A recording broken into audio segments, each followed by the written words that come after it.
ഇന്ന് Indian evidence act lecture 2 ആണിത്. ആദ്യം fact, relevancy of fact and fact in issue ആണ് നമ്മൾ നോക്കുന്നത്. അപ്പോൾ ഫാക്ട് നമ്മൾ കഴിഞ്ഞ ക്ലാസ്സിൽ ഫാക്ട് എന്താണെന്ന് നമ്മൾ ജസ്റ്റ് നോക്കിപ്പോയി. Fact means and includes anything, state of thing or relation of things capable of being perceived by the senses. നമുക്ക് നമ്മുടെ സെൻസസ് വഴി മനസ്സിലാക്കുന്ന കാര്യങ്ങൾ, സെൻസസ് എന്ന് പറഞ്ഞാൽ നമ്മൾ കാണുന്നതും കേൾക്കുന്നതും ഇപ്പൊ തൊട്ട് മനസ്സിലാക്കാൻ പറ്റിയ കാര്യങ്ങളാണ് ഉദ്ദേശിക്കുന്നത്. അതിന് ഫിസിക്കൽ ഫാക്ട് ആയിട്ട് പറയാം. നമ്മൾ കഴിഞ്ഞ ക്ലാസ്സിൽ കണ്ടു ഫിസിക്കൽ ഫാക്ട് എന്താന്ന്. First to external fact which can be perceived by the senses. Facts which are subject to perception by bodily senses. For example, ഇപ്പൊ ഒരാള് ഒരു കാര്യം കേട്ടു, that person heard or saw something, എന്തോ കേട്ടു അല്ലെങ്കിൽ കണ്ടു, അല്ലെങ്കിൽ that person said a certain word, എന്തെങ്കിലും പറഞ്ഞു, അയാൾ മറ്റയാളെ കൊല്ലുമെന്ന് പറയുന്നത് കേട്ടു. അതൊക്കെ ഒരു ഫിസിക്കൽ ഫാക്റ്റാണ്. നമ്മൾ കേൾക്കുന്നതും കാണുന്നതും തൊട്ട് മനസ്സിലാക്കുന്നതായ കാര്യങ്ങളാണ്. ഇനി നെക്സ്റ്റ് പറയുന്നത് any mental condition of which any person is conscious. ഒരാൾക്ക് സ്വബോധത്തോടെ ചെയ്യുന്നൊരു കാര്യം, ഒരു ഇന്റൻഷണൽ ഒരാളെ കൊല്ലുന്നതോ അല്ലെങ്കിൽ ഒരാളുടെ റെപ്യൂട്ടേഷൻ തകർക്കാൻ ശ്രമിക്കുന്നതോ, ഇതിലത് പറഞ്ഞ എക്സാമ്പിൾ എന്ന് പറഞ്ഞാൽ that a person has an intention to commit murder, that a man has a certain reputation. അയാൾക്കൊരു സർട്ടൻ റെപ്യൂട്ടേഷൻ ഉണ്ട്. അയാളൊരു കള്ളനോ കൊലപാതകയോ ലോങ് ടേം ആയിട്ട് അയാള് കോൺസ്റ്റന്റ് ആയിട്ട് കളവിന് പിടിച്ച ഒരാളോ ആ രീതിയിലുള്ള ആൾക്കാരാണ് that a man has a certain reputation എന്ന് ഉദ്ദേശിച്ചത്. ഇനി fact in issue. Fact in issue എന്ന് പറഞ്ഞാൽ ബേസിക്കലി തർക്ക വിഷയം എന്നാണ് അർത്ഥം. Section 3 of the Indian evidence act defines fact and fact in issue in such a way that fact means the happening or existence of anything. It's a particularly knowledge or any information related to anything. അപ്പോൾ fact എന്ന് പറഞ്ഞിട്ടുണ്ടെങ്കിൽ ഇവിടെ പറയുന്നത് വെച്ചാൽ ഒരു കാര്യം എക്സിസ്റ്റൻസിൽ ഉണ്ടെന്നോ അല്ലെങ്കിൽ അത് നടക്കുന്നുണ്ടെന്നോ പറയുന്നൊരു കാര്യം, അതിനെക്കുറിച്ചുള്ള നോളേജ് അല്ലെങ്കിൽ ഇൻഫർമേഷൻ എന്ന് ഉദ്ദേശിക്കണം. Whereas fact in issue are those facts which are in question. Fact in issue എന്ന് പറഞ്ഞാൽ അങ്ങനത്തെ ഒരു കാര്യം നടക്കുന്നുണ്ടോ, അതേപോലത്തെ ഒരു കാര്യം എക്സിസ്റ്റൻസിൽ ഉണ്ടോ എന്നൊരു ക്വസ്റ്റ്യൻ മാർക്കാണ് അവിടെ വരുന്നത്. or those facts which need to be proved for the purpose of ascertaining some information. ഒരു കാര്യം തെളിയിക്കാൻ വേണ്ടി, ഇതേപോലെ ഒരാള് മരിച്ചു, ആ മരിച്ചെന്ന് പറഞ്ഞ ആള് മരിച്ചു എന്ന് തെളിയിക്കാൻ വേണ്ടി കുറച്ച് കാര്യങ്ങൾ നമ്മൾ പ്രൂവ് ചെയ്യണമല്ലോ. അങ്ങനത്തെ കാര്യങ്ങളെ ഫാക്ട് ഇൻ ഇഷ്യൂ എന്ന് പറയും. Making inference out of relevant information in obtaining justice. ഇപ്പോൾ ഫാക്ട് ഇൻ ഇഷ്യൂ എന്ന് പറഞ്ഞാൽ ബേസിക്കലി ഒരു തർക്ക വിഷയം എന്ന് പറയാം. ഒരാൾ പറഞ്ഞു, മറ്റൊരാള് അത് ഡിനൈ ചെയ്തു, അല്ലെങ്കിൽ ഒരാൾ പറയുന്ന കാര്യം സത്യമാണോ ഇല്ലയോ എന്ന് തെളിയിക്കാനുള്ളത്. അപ്പൊ അതൊരു ഇഷ്യൂ ആണ്, അതൊരു ക്വസ്റ്റ്യൻ മാർക്കാണ്. അങ്ങനത്തെ ഒരു കാര്യം നടന്നിട്ടുണ്ടോ അല്ലെങ്കിൽ അങ്ങനത്തെ ഒരു കാര്യം എക്സിസ്റ്റൻസിലുണ്ടോ എന്നുള്ള രീതിയിൽ. ഒരു ഇലുസ്ട്രേഷൻ നോക്കാം. A is the owner of the shop. അതൊരു വസ്തുത, it's a fact. A is accused of robbery. Now whether A committed robbery or not is a fact in issue. അയാള് കളവ് ചെയ്തിട്ടുണ്ടോ ഇല്ലയോ എന്നൊരു ഫാക്ട് ഇൻ ഇഷ്യൂ ആണ്. അങ്ങനത്തെ ഒരു കാര്യം നടന്നിട്ടുണ്ടോ, അങ്ങനത്തെ ഒരു കാര്യം നടന്നിട്ടുണ്ടോ അല്ലെങ്കിൽ അങ്ങനത്തെ ഒരു കാര്യം എക്സിസ്റ്റൻസിലുണ്ടോ എന്നുള്ള കാര്യം ഒരു ഇഷ്യൂ ആണ്. അവിടെ ഒരു ക്വസ്റ്റ്യൻ മാർക്കാണ്, അങ്ങനെ നടന്നിട്ടുണ്ടോ. അപ്പൊ ഒരു തർക്ക വിഷയത്തിനെയാണ് ബേസിക്കലി ഫാക്ട് ഇൻ ഇഷ്യൂ എന്ന് പറയുന്നത്. ഇനി റിലവൻറ്റ് ഫാക്ട്സ് ആണ് നമ്മൾ നോക്കുന്നത്. റിലവൻറ്റ് ഫാക്ട്സ് എന്ന് പറഞ്ഞാൽ, ഈ റിലവൻസി എന്ന് പറഞ്ഞാൽ തന്നെ connection between one fact to another. ഒരു ഫാക്ടിനെ തെളിയിക്കാൻ വേണ്ടി വേറൊരു ഫാക്ട് കൊണ്ടുവരുന്ന രീതിയിലാണ് പറയുന്നത്. ഒരു കണക്ഷൻ ഉണ്ടാക്കുക എന്നുള്ള രീതിയിലാണ് പറയുന്നത്. The actual meaning of relevant is connected. So these fact which gives any inference or support or influence to any other fact, then these facts are known as relevant fact. ഒരു ഫാക്റ്റിനെ support ചെയ്യുന്ന രീതിയിലുള്ള ഒരു fact. A fact is said to be relevant to another when one is connected with the other in any of the way referred to in the provisions of the Evidence Act. അപ്പൊ evidence act പറഞ്ഞേക്കുന്ന രീതിയിൽ തെളിയിക്കാൻ പറ്റുന്ന കാര്യമാണെങ്കിൽ, evidence ആക്ടിൽ പറഞ്ഞേക്കുന്ന രീതിയിൽ തെളിയിക്കാൻ പറ്റുന്ന കാര്യമാണെങ്കിൽ അത് റിലവൻറ്റ് ഫാക്റ്റ് ആയിട്ട് കൺസിഡർ ചെയ്യും. ഫോർ എക്സാമ്പിൾ ഒരു ഇല്ലസ്ട്രേഷൻ നോക്കാം. A is accused of murder of be in Agra. A ബിയുടെ കൊലപാതകത്തിന് അക്യൂസ്ഡ് ആണ്. A was in Canada for his business meeting at the time of the murder. അത് റിലവൻറ്റ് ഫാക്റ്റ് ആണ്. A കാനഡയിലായിരുന്നെങ്കിൽ എങ്ങനെ അയാള് ആഗ്രയിൽ വന്നൊരാളെ കൊല്ലും. അപ്പൊ അത് റിലവൻറ്റ് ഫാക്റ്റ് ആണ്. അപ്പൊ ആ മറ്റേ ഫാക്റ്റിനെ സപ്പോർട്ട് ചെയ്യുന്നൊരു ഫാക്റ്റ് ആണ് ഇത്. ഇത് റിലവൻറ്റ് ഫാക്ട്. ഇപ്പൊ നമ്മൾ പറഞ്ഞു any of the ways referred to in the provisions of evidence act. ഇപ്പൊ എവിഡൻസ് ആക്ടിൽ according to section 6 to 55 following are relevant fact. ഇതിന്റെ ഡീറ്റെയിൽഡ് ആയിട്ട് പോകുന്നില്ല. ഇതിന്റെ ഡീറ്റെയിൽഡ് ആയിട്ട് നിങ്ങൾ ഇത് എവിഡൻസ് ആക്ട് സോൾലി പഠിക്കുമ്പോൾ പഠിക്കും. ഇത് ജസ്റ്റ് മെൻഷൻ ചെയ്ത് പോകുന്നേ ഉള്ളൂ ഏതൊക്കെയാണ് റിലവൻറ്റ് ഫാക്ട് എവിഡൻസ് ആക്ടിന്റെ കീഴിൽ നിന്ന്. Facts connected with fact in issue are relevant fact. Fact in issue ആയിട്ട് കണക്ട് ചെയ്ത ഫാക്റ്റുകൾ റിലവൻറ്റ് ഫാക്റ്റുകളായിട്ട് സെക്ഷൻ 6 to 16 അത് എങ്ങനെയാണ്, അത് എങ്ങനത്തെയാണ് ആപ്ലിക്കേഷൻ എന്നൊക്കെ സെക്ഷൻ 6 to 16 പറഞ്ഞിട്ടുണ്ട്. പിന്നെ fact to the issue as admission or confession. Admission എന്ന് പറഞ്ഞാൽ അറിയാലോ, നമ്മൾ സ്വയം തെറ്റേറ്റ് പറയുക. കൺഫെഷൻ എന്ന് പറഞ്ഞാലും അതേപോലെ തന്നെ നമ്മൾ കൺഫെസ് ചെയ്യുക, നമ്മൾ ചെയ്ത തെറ്റ് കൺഫെസ് ചെയ്യുക. അപ്പൊ ഈ issue fact to the issue as admission and confession section 7 to 31 അത് ഡീൽ ചെയ്യുന്നത്. പിന്നെ 32 to 33 deals with statement made by the person who cannot be called as a witness. അതൊരു ഡൈയിങ് ഡിക്ലറേഷൻ. മരിച്ച ഒരാള്, ഫോർ എക്സാമ്പിൾ ഇതിൻ്റെ അകത്ത് മരിച്ച ഒരാൾക്ക് വന്ന് കോടതിയിൽ സാക്ഷി പറയാൻ പറ്റൂല. അപ്പോൾ ഡൈയിങ് ഡിക്ലറേഷൻ അതിൻ്റെ എക്സാമ്പിൾ ആണ്. പിന്നെ statement under special circumstances 34 to 39 define ചെയ്യുന്നു. Judgements 40 to 44 opinions of the third person. ഒരു എക്സ്പേർട്ട് ഒപ്പീനിയനൊക്കെ ചില കേസുകളിൽ എടുക്കുന്നതിനാണ് ഒപ്പീനിയൻസ് ഓഫ് തേർഡ് പേഴ്സൺ എന്ന് പറയുന്നത്. 45 to 51 character of the parties 52 to 55. ഇതിൽ ബേസ്ഡ് ആണ് റിലവൻറ്റ് ഫാക്റ്റുകൾ. ഒരു ഫാക്ടിന് ഇഷ്യൂ ആയിട്ടുള്ള റിലവൻറ്റ് ഫാക്റ്റുകൾ ഏതൊക്കെയാണെന്ന് നമ്മൾ ഐഡന്റിഫൈ ചെയ്യുന്നത്. ഇനി classification of evidence. Classification of എവിഡൻസിൽ നമ്മൾ ബേസിക്കലി 6 കാറ്റഗറി നോക്കുന്നുണ്ട്. ഡയറക്റ്റ്, ഇൻഡയറക്റ്റ് അല്ലെങ്കിൽ സർക്കംസ്റ്റാൻഷ്യൽ എവിഡൻസ്. ഡയറക്റ്റ് ഓർ ഇൻഡയറക്റ്റിന് സർക്കംസ്റ്റാൻഷ്യൽ എവിഡൻസ് എന്ന് പറയും.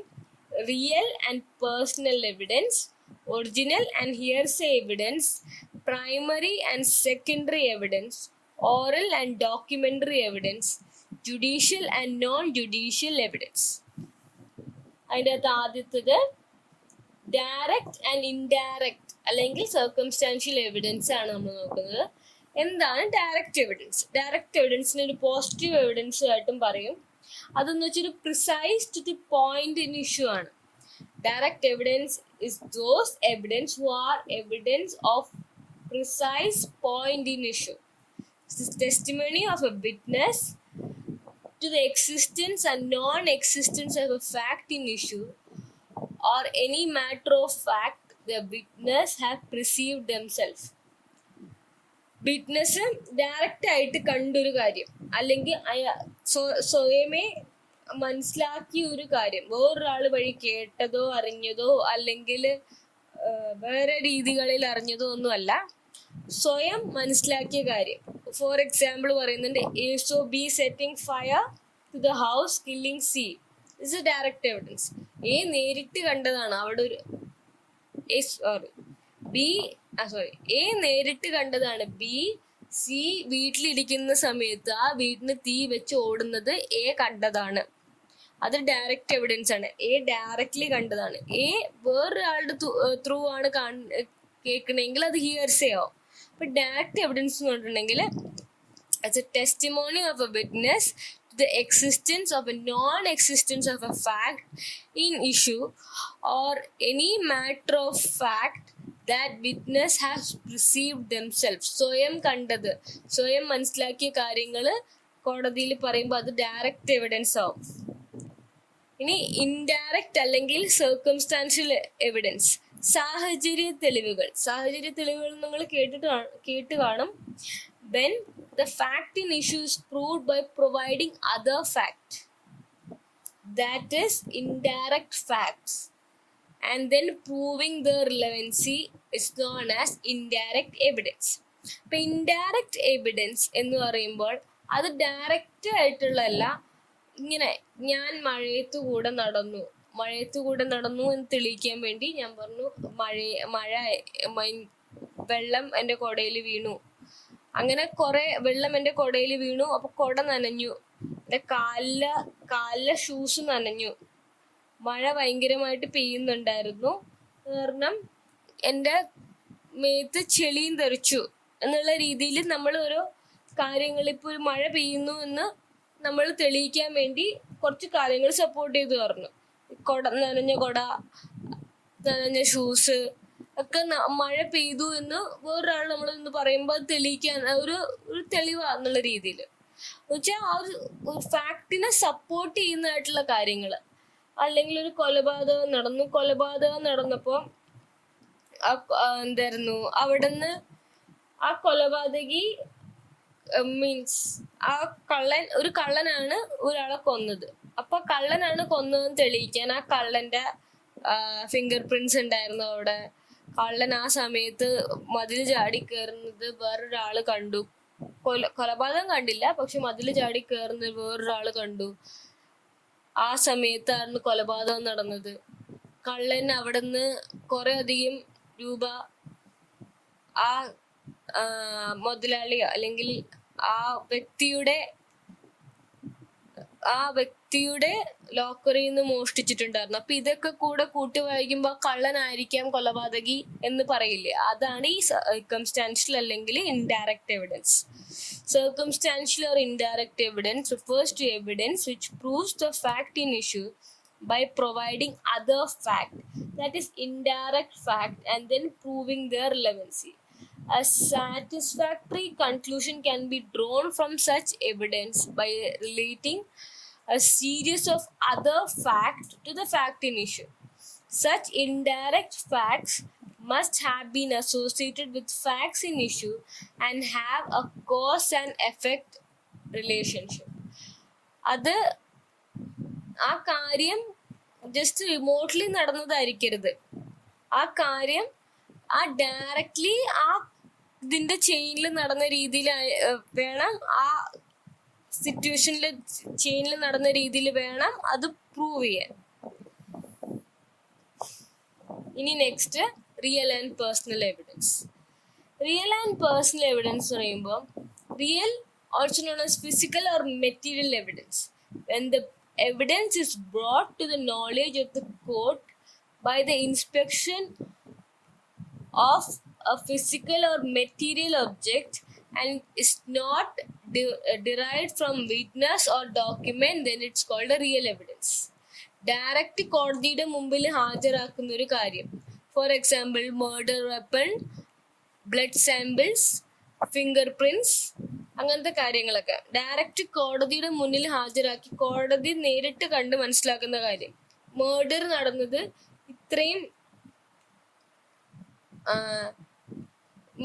നടന്നത് ഒരു ആക്സ് വെച്ചാന്ന് പറയുമെന്ന് കരുതിക്കും.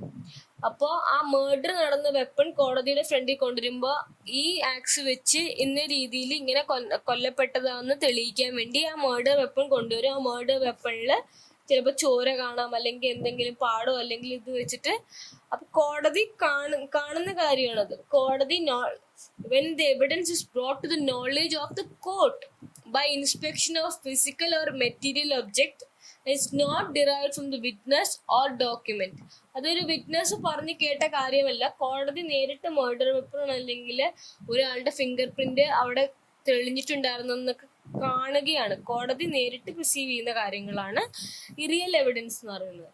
അപ്പോൾ പേഴ്സണൽ എവിഡൻസ് എന്ന് പറഞ്ഞിട്ടുണ്ടെങ്കിലോ, also known as testimonial evidence, it reaches the court through a human agency. വേറൊരാൾ വഴി അറിയുന്ന കാര്യം കോടതി. And the evidence is brought to the knowledge of the court by a human agent, either in a way of disclosure or by voluntary signs, and is the oral testimony of witness, then it's called personal evidence. അപ്പോൾ personal evidence എന്ന് പറഞ്ഞിട്ടുണ്ടെങ്കിൽ ഒന്നെങ്കിൽ ഒരു കോടതിയിൽ വന്ന് സാക്ഷി പറയുന്ന ഒരു കാര്യമായിരിക്കാം, അല്ലെങ്കിൽ ഒരാളുടെ ബിഹേവിയർ പാറ്റേണിൽ തോന്നിയ കാര്യമായിരിക്കാം. അത് വേറൊരു ആള് വഴി അറിയുന്ന കാര്യം, വേറൊരു ഹ്യൂമൻ വഴി അറിയുന്ന കാര്യമാണ്. കോടതി നേരിട്ട് കണ്ട് പ്രിസീവ് ചെയ്യുന്ന കാര്യമല്ല, വേറൊരു ഹ്യൂമൻ ഏജന്റ് വഴി അറിയുന്ന കാര്യമാണ് ഈ പേഴ്സണൽ എവിഡൻസ് എന്ന് പറയുന്നത്. Example, behaviour of the parties involve, the conduct of the witness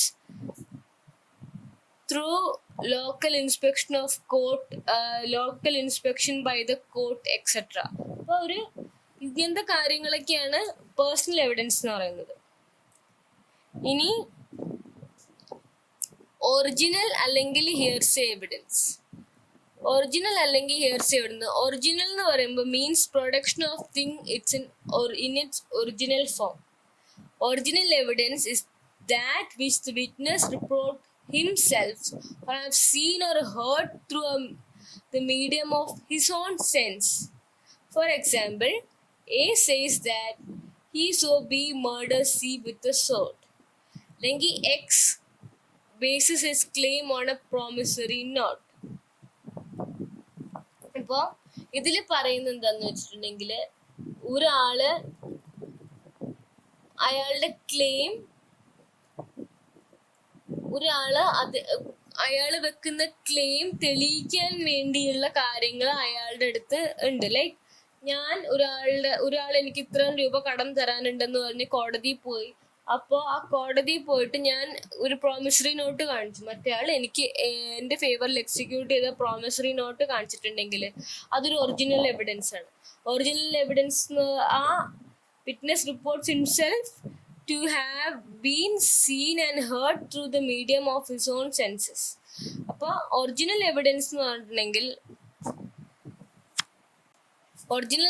എന്ന് പറഞ്ഞിട്ടുണ്ടെങ്കിൽ means production of thing proved in its original form.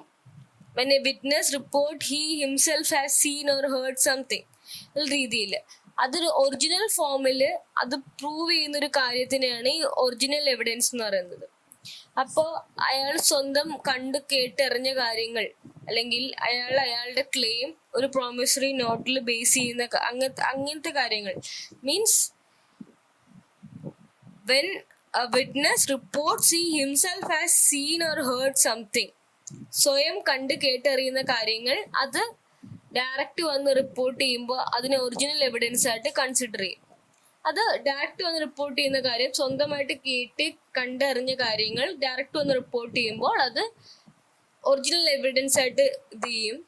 അതേപോലെ തന്നെ നമ്മൾ വേറൊരാളുടെ അടുത്ത് നിന്ന് കേട്ട് അത് വന്ന് നമ്മൾ കോടതിയിൽ പറയുമ്പോൾ അതിന് ഹിയർസേ എവിഡൻസ് ആയിട്ടാണ് കൂട്ടുന്നത്. ഹിയർസേ എവിഡൻസിന് സെക്കൻഡ് ഹാൻഡ് അല്ലെങ്കിൽ അൺഒറിജിനൽ എവിഡൻസ് എന്നും പറയും. സെക്കൻഡ് ഹാൻഡ് അല്ലെങ്കിൽ അൺഒറിജിനൽ എവിഡൻസ് എന്ന് പറയും. Witness is merely reporting not what he himself saw or heard, but what he has learned in and respect of the fact through which the medium of a third person. It is the statement third person, മൂന്നാമതൊരാള് വഴി അയാൾ അറിഞ്ഞ കാര്യത്തിനാണ് ആൾ പറയുന്നത്.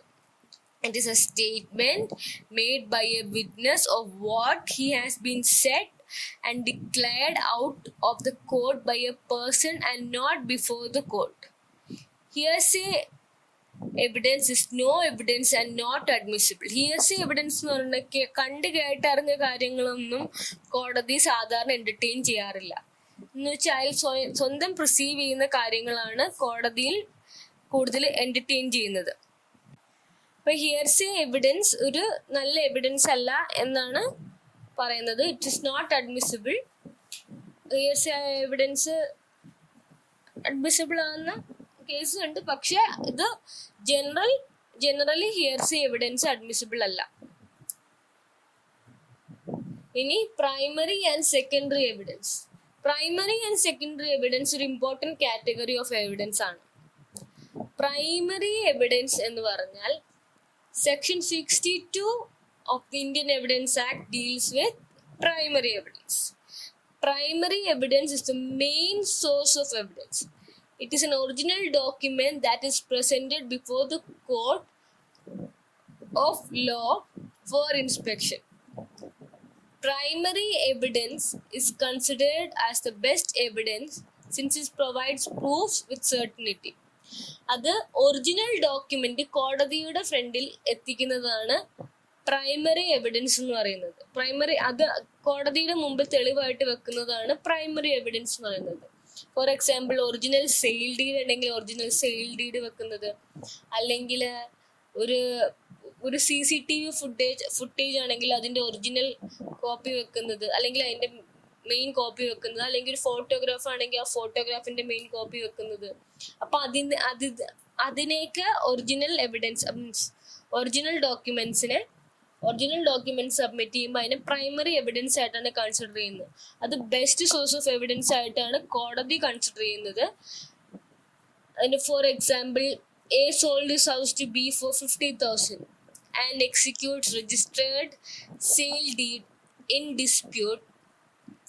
a dispute as to the title. If B produces before the court the sale deed, it is primary evidence. ആ sale deed ആണ് B produce ചെയ്യുന്നത്, അതിനെ primary evidence ആയിട്ട് കൺസിഡർ ചെയ്യും. പ്രൈമറി എവിഡൻസ് ഒരു ഇമ്പോർട്ടൻറ്റ് കാറ്റഗറി ഓഫ് എവിഡൻസ് ആണ് primary evidence എന്ന് പറഞ്ഞാൽ. അത് ഒറിജിനൽ ഡോക്യുമെന്റ്സ് കോടതിയുടെ മുമ്പിൽ എത്തിക്കുന്നതാണ് പ്രൈമറി എവിഡൻസ് എന്ന് പറയുന്നത്. അപ്പോൾ സെക്കൻഡറി എവിഡൻസ് എന്ന് പറഞ്ഞാലോ, അത് secondary evidence means inferior or substituted evidence which itself indicates the existence of more original source of information. Section 63, 65, 64, 65 secondary evidence deal ചെയ്യുന്നത്. അപ്പൊ സെക്കൻഡറി എവിഡൻസ് എന്ന് പറഞ്ഞാൽ ഒരു ഇൻഫീരിയർ അല്ലെങ്കിൽ സബ്സ്റ്റിറ്റ്യൂട്ടഡ് എവിഡൻസ് ആണ്, which itself indicates existence of more original source of evidence എന്ന് പറയുന്നത്. അപ്പോൾ സെക്കൻഡറി എവിഡൻസ് ആണ് ഒരാൾ സബ്മിറ്റ് ചെയ്യുന്നതെങ്കിൽ, സെക്കൻഡറി എവിഡൻസ് സബ്മിറ്റ് ചെയ്യുമ്പോൾ അതിൻ്റെ അർത്ഥം അതിനൊരു more original source of information ഉണ്ട്. ഫോർ എക്സാമ്പിൾ, ഒരു സെയിൽ ഡീഡിന്റെ കോപ്പിയാണ് ഒരാൾ വെക്കുന്നതെങ്കിൽ അതൊരു സെയിൽ ഡീഡാണ് more original source of information ആയിട്ട് കൺസിഡർ ചെയ്യുന്നത്. ആ സെയിൽ ഡീഡിന്റെ കോപ്പി വെക്കുമ്പോൾ അതിനെ സെക്കൻഡറി എവിഡൻസ് ആയിട്ട് കൺസിഡർ ചെയ്യും. Secondary evidence may be given in the absence of better primary evidence if proper explanation is given for such absence. അപ്പോൾ primary എവിഡൻസിന്റെ ആബ്സെൻസിലാണ് secondary evidence കൊടുക്കുന്നത്. അത് പ്രോപ്പർ എക്സ്പ്ലനേഷൻ കൊടുത്തിട്ട് വേണം സെക്കൻഡറി എവിഡൻസ് സബ്മിറ്റ് ചെയ്യാൻ. For example, ഞാനൊരു check case file ചെയ്യണമെങ്കിൽ അതിന് ഞാൻ ചെക്ക് എൻ്റെ അടുത്തില്ലെങ്കിൽ ചെക്ക് എതിർകക്ഷിയുടെ കയ്യിലാണ് ചെക്കെന്ന് ഓർത്തു. അപ്പൊ എതിർകക്ഷിയുടെ കയ്യിലിരിക്കുന്ന ചെക്ക് എനിക്ക് മേടിക്കാൻ പറ്റില്ലെന്ന് പറഞ്ഞ്, അല്ലെങ്കിൽ എതിർകക്ഷി ആ ചെക്ക് മേടിച്ചുകൊണ്ട് പോയിട്ട് എനിക്ക് തന്നില്ലെന്നോ, അല്ലെങ്കിൽ ആ ചെക്കിന്റെ ഫോട്ടോസ്റ്റാറ്റ് കോപ്പി ഞാൻ അത് വെക്കുമ്പോൾ അതേപോലത്തെ എന്താ കറക്റ്റ് റീസൺ എന്ന് ഞാൻ സ്റ്റേറ്റ് ചെയ്ത അത് കോടതിക്ക് എക്സ്പ്ലനേഷൻ സാറ്റിസ്ഫാക്ടറി ആയിട്ട് തോന്നിയാൽ മാത്രമേ ഈ സെക്കൻഡറി എവിഡൻസ് കോടതി അഡ്മിറ്റ് ചെയ്യുള്ളൂ. പിന്നെ section 65 of evidence act provides for circumstances in which secondary evidence is admissible. അപ്പോൾ സെക്ഷൻ 65 സെക്കൻഡറി എവിഡൻസ് ഏതൊക്കെ സാഹചര്യങ്ങളിൽ അഡ്മിസിബിൾ ആണെന്ന് സെക്ഷൻ 65 പറയുന്നത്. According to section 63, copies made and compared with original or photostat copy may be treated as secondary evidence. ഒരു section 63 പ്രകാരം photostat കോപ്പികളോ അല്ലെങ്കിൽ copies made and compared with ഒറിജിനലിന്റെ ഒരു കോപ്പി എടുത്ത് വെച്ചിട്ടുണ്ടെങ്കിൽ അതിനെയൊക്കെ സെക്കൻഡറി എവിഡൻസ് ആയിട്ടാണ് കൺസിഡർ ചെയ്യുന്നത്. Example, certified copies, photograph of an original document, negative of a photograph, ഇതിനെയൊക്കെ നമ്മൾ സെക്കൻഡറി എവിഡൻസ് ആയിട്ടാണ് കൺസിഡർ ചെയ്യുന്നത്. Next another important classification of evidence ആണ് oral and documentary evidence.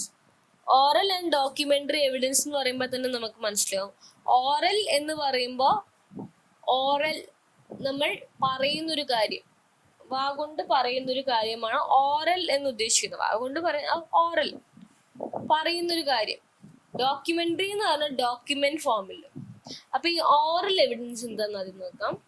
Oral evidence refers to evidence which is confined to the words spoken by mouth. നമ്മൾ വാ കൊണ്ട് സംസാരിക്കുന്ന കാര്യങ്ങൾ നമ്മൾ കോടതി ചെന്ന് പറയുമ്പോൾ എന്നാണ് ഉദ്ദേശിക്കുന്നത്. ഇത് കോടതിയിൽ അല്ലെങ്കിൽ നമ്മൾ എവിഡൻസ് ആയിട്ട് നമ്മൾ പറഞ്ഞു കൊടുക്കുന്ന കാര്യങ്ങൾ, എവിഡൻസ് ആയിട്ട് നമ്മൾ പറഞ്ഞു കൊടുക്കുന്ന കാര്യങ്ങൾ ആണ് ഉദ്ദേശിക്കുന്നത്.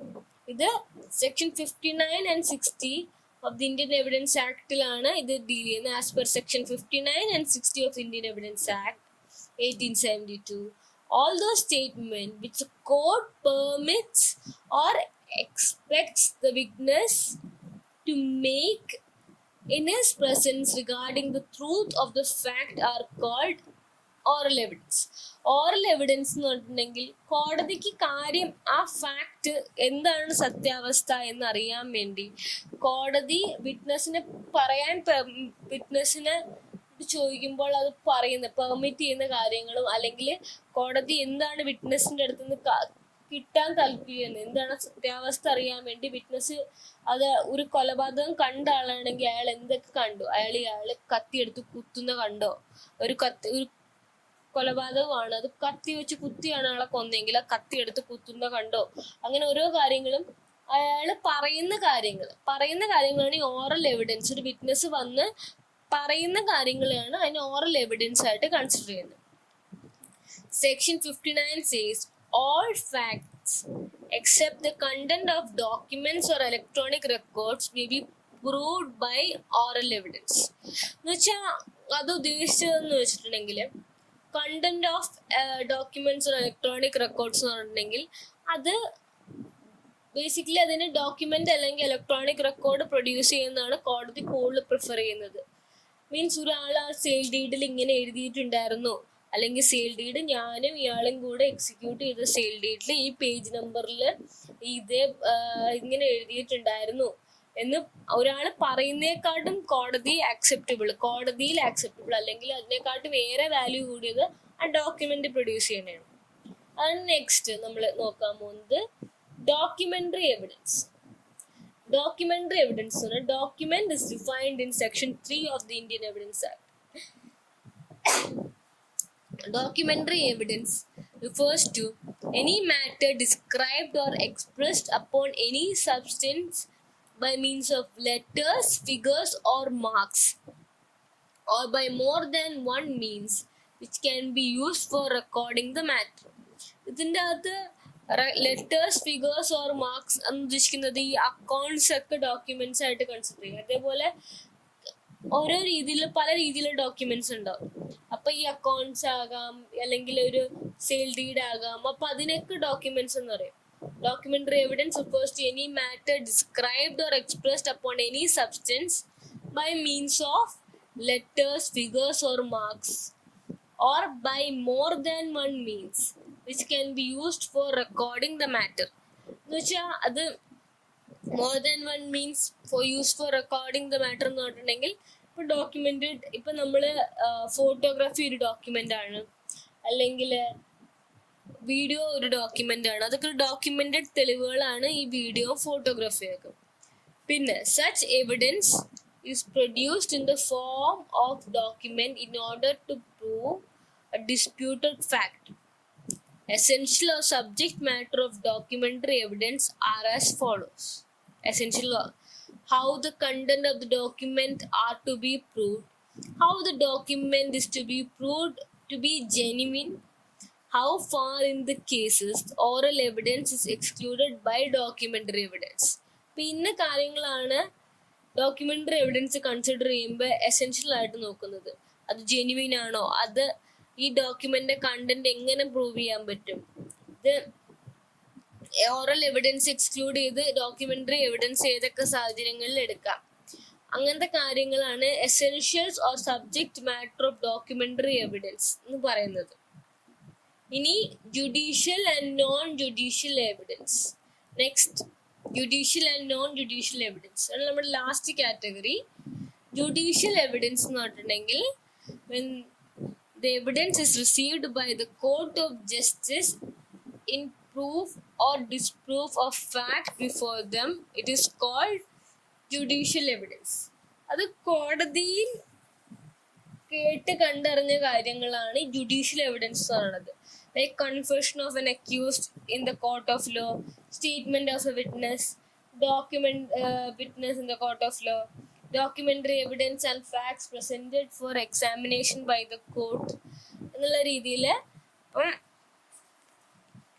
ഇതൊക്കെയാണ് ജുഡീഷ്യൽ എവിഡൻസ് എന്ന് പറയുന്നത്. ജുഡീഷ്യൽ അത് കോടതി കണ്ട് കേട്ടറിഞ്ഞ കാര്യങ്ങൾ അല്ലെങ്കിൽ കോടതിയിൽ വന്ന് പറഞ്ഞ കാര്യങ്ങളെയാണ് ജുഡീഷ്യൽ എവിഡൻസ് ആയിട്ട് കൺസിഡർ ചെയ്യുന്നത്. അത് മറ്റൊരാളോട് പറയുമ്പോൾ അത് നോൺ ജുഡീഷ്യൽ എവിഡൻസ് ആവും.